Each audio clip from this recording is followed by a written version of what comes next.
Well, that's a problem. I'm supposed to go there. Frog's telling me to go away. Where are the beavers? Need some beavers here. I don't know how I'm gonna do this. But that's the path down there. And this is a lake that has seemed to appeared from all the rain.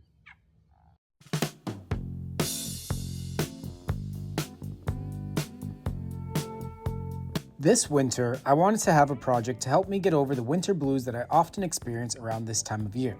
So I decided to document the full Camino, tackling it section by section whenever I can and starting where I left off the next time.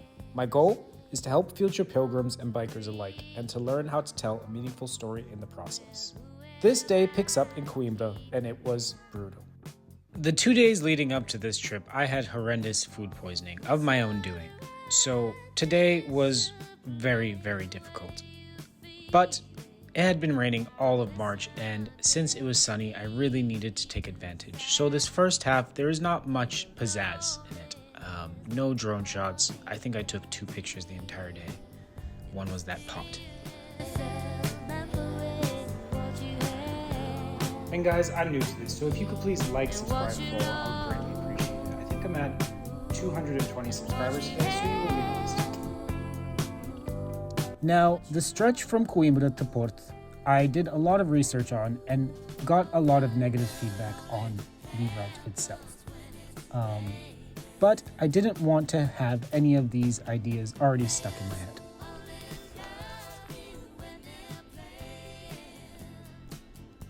The route is honestly not the most picturesque. Camino route is going through the main road that goes through these towns. However, granted, it was incredibly quiet, so you are on the side of the road for most of it. However, these are very small towns that we're traveling through, so it's not bad. I give them credit. A lot of these smaller towns, you could tell the Camino is very much a side factor. They still put effort into trying to make it nice. And because it is on a main road, I felt like if I was not nauseated at this point, there was many different restaurants to choose from that were very local, very clearly just for the people living in the area, which is awesome, always.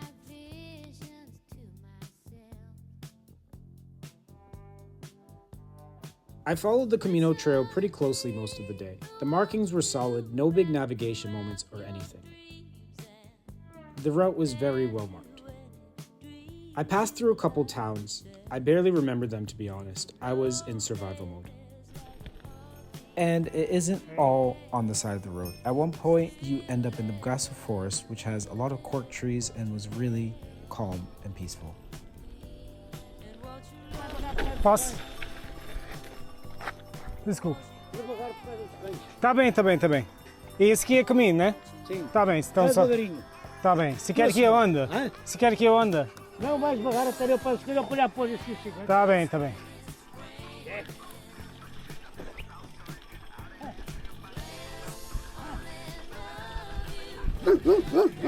Okay.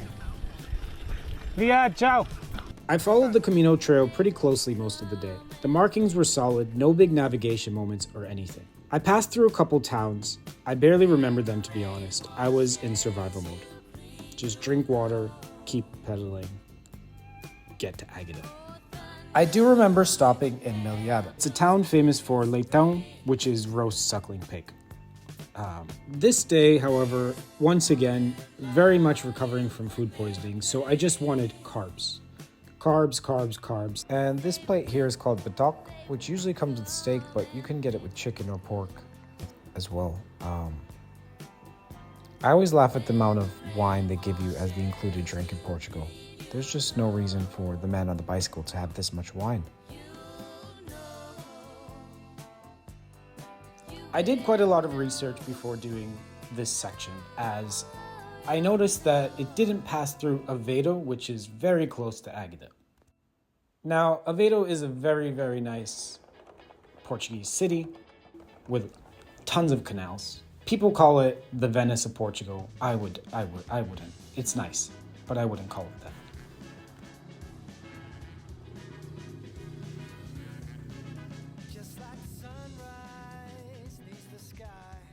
So I really wasn't sure if I was going to go to Aveiro at all or stick completely to the Camino path. However, let me just give you an example here. The way from Coimbra to Águeda, like I said, there were nice parts like the forest, but take for instance here, where I'm actually on the side of a highway with traffic coming in my direction. Things like this kind of made me really enticed to go on the coast where I've done it before and it's literally a bike path the entire time. So I was very, very much wrestling with this idea all day. In the end though, I did go to Águeda. So Águeda is famous for a couple things, but mostly their main attraction is the Umbrella Project, which started as just a installation at an art festival, but it became a summer thing that comes back every year. I was a little bit upset to not find it. I didn't know it was just for the summer. I thought it was all year until I got there. But beyond the umbrellas, Águeda is packed with vibrant murals and cool street art. The city embraces creativity through interactive sculptures, painted benches, and a lot of decorated staircases and buildings. Also, Águeda is great for bike manufacturing and also has a lot of different bike shops and bike themes all around.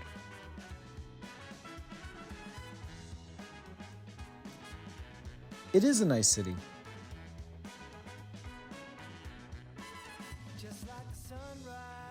But this is where my story changes. When I got to Águeda, I really didn't want to stay in a shared accommodation for short because I still was not feeling well. The places in Águeda, I would highly recommend if you plan on doing that. Book ahead because I couldn't find much accommodation under €100, which to me is just crazy. And take for instance Aveiro next to it, where I found a very nice place to stay for €40 a night. So my mind was completely made up at this point. I went to Aveiro.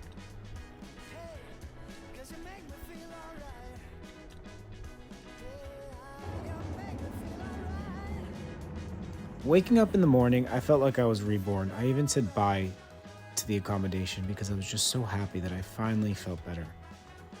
It was time for me to head out. If you would like to see a more detailed tour of Aveiro, I made a running and biking sort of treadmill video tour where I kind of talk about some key points that I visit, and I highly recommend you see it. I think I did a good job on them.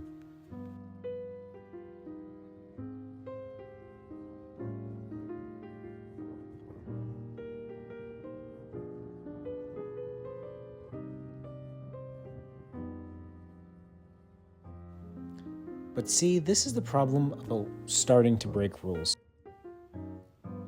Take for instance here where I'm biking through the mall. I shouldn't be doing that. This day the weather was amazing and spring really felt like it had officially sprung. And I was thinking, I'm gonna do this coastal route all the way. Okay, so as I said, today I was planning on doing a variant that I found online.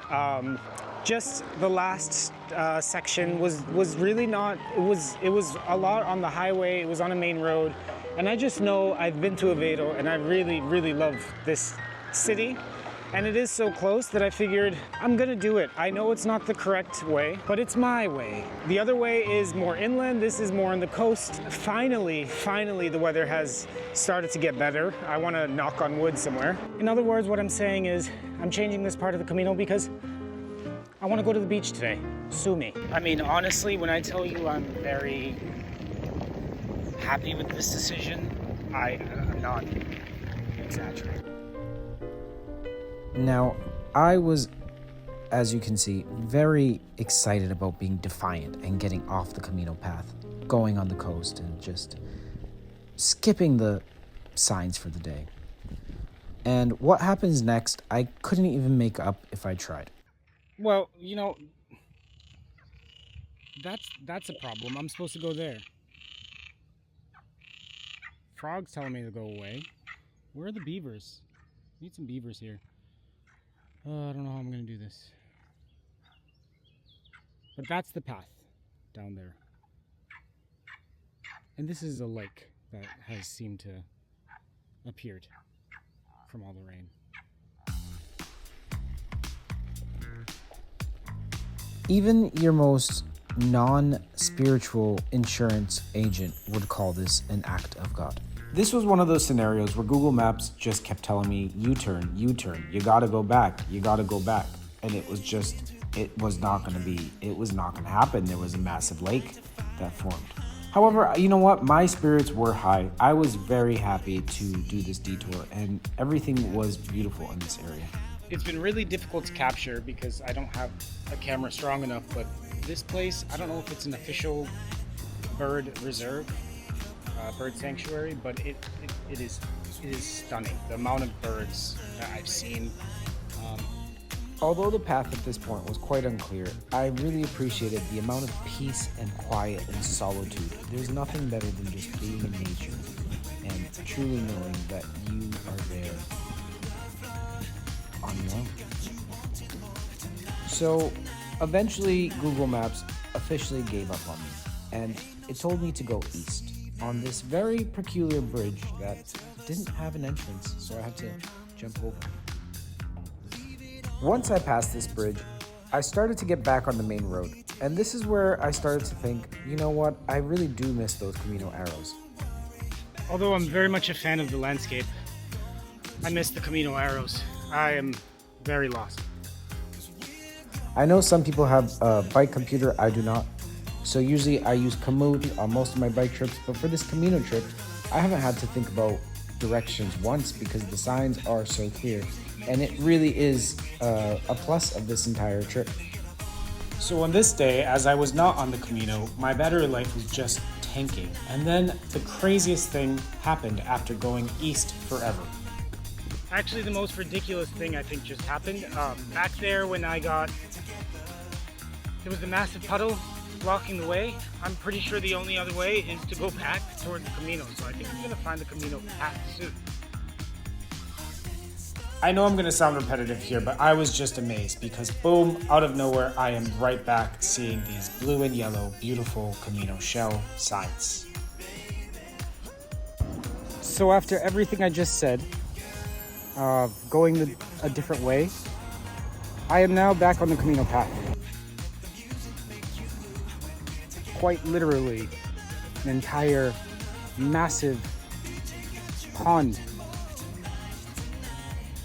blocked my detour and brought me back to the Camino. That's kind of crazy.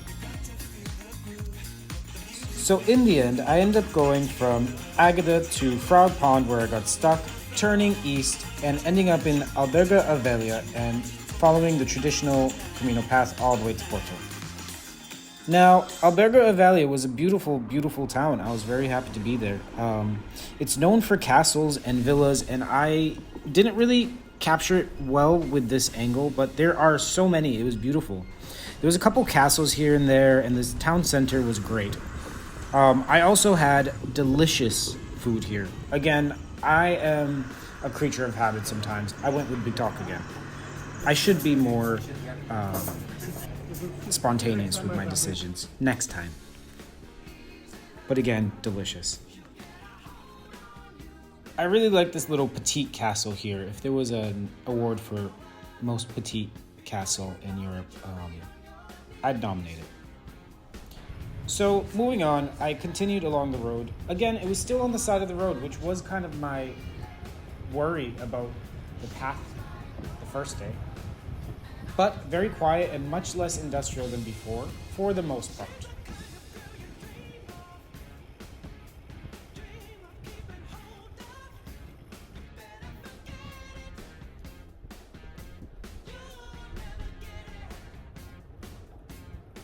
I saw online that people said this day was the day of 1,000 villas, and I agree. There were so many villas on this road. It was so quiet, and it kind of amazes me because there are no major train stations around this area, which I've come to get used to in most of Portugal, especially on the coast. There's train stations just about everywhere. And to be fair, if you live in a villa, you probably don't need the train, right? They don't usually go hand in hand. But here you just can see it's quieter and people must be getting to Porto by car or something like that. But the villas were beautiful. Many of them were abandoned and it just makes your mind wander and you wonder about home improvement projects. Changing this YouTube channel to home improvement. So overall, the ride was quite smooth. Eventually you end up in São João da Madeira, which has a massive shopping center if you need to buy anything. It's called Centro Comercial de Reina. I didn't need to stop, but I did like this town as well. However, this is where I would say that I kind of did wish I went on the coast.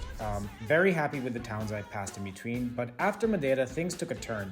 Between there and Porto, I spent most of the time hugging the curb with traffic rushing past. Honestly, I wouldn't recommend that stretch, but of course at this point there's no other way.